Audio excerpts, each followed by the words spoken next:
I'm gonna talk about a free-to-play game that I've been playing recently called Genshin Impact. Now, Genshin Impact is I have no idea what it is, but it's a gacha style anime game or whatever. I have no idea. I'm definitely not an expert on anything that.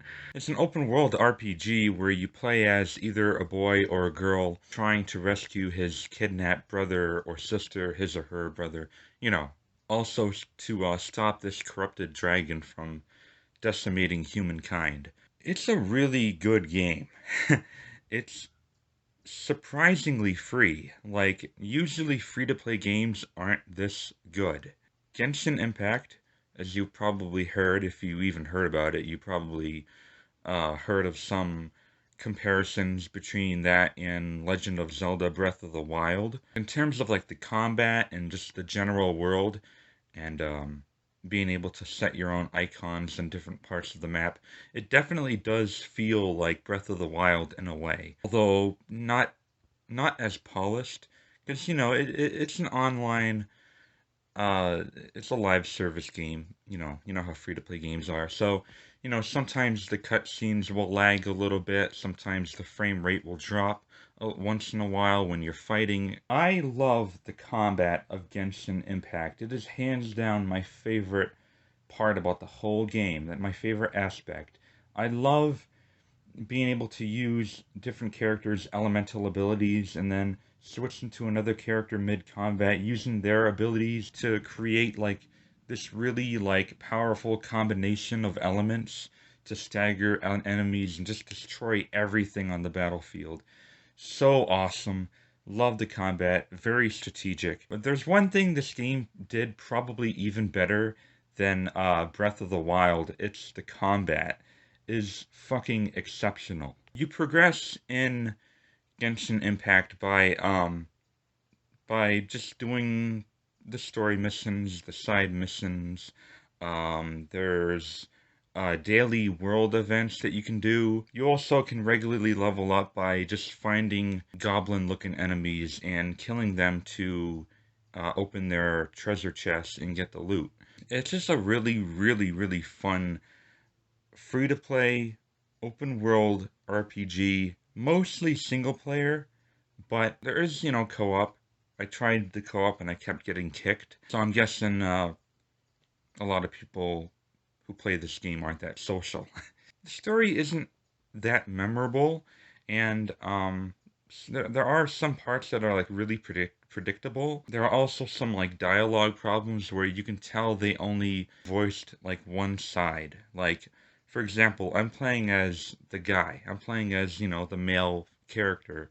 And then once in a while you'll have people mentioning your brother, even though it should be your sister. You know what I mean?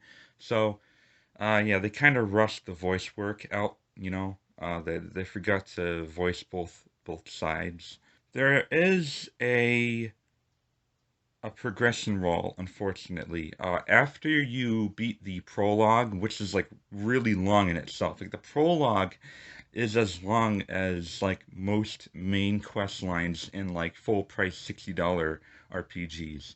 There's a lot of content, by the way. Like, there's an insane amount of content for a free to play game. You'll play for at least like 20 to 30 hours. If you want to get all the, clear out the whole map, activate every teleport, every beacon, whatever. There's tons of open world content. And I forgot what I was going to say. I'm running out on a tangent here. Oh, yeah, right. There is a progression wall, unfortunately, after you beat the prologue, and that's kind of where I'm at right now. I've hit, I've hit that portion where free to play starts becoming less of a free to play, or it can still be free to play, but I have to grind and grind out now in order to experience the remainder of the story.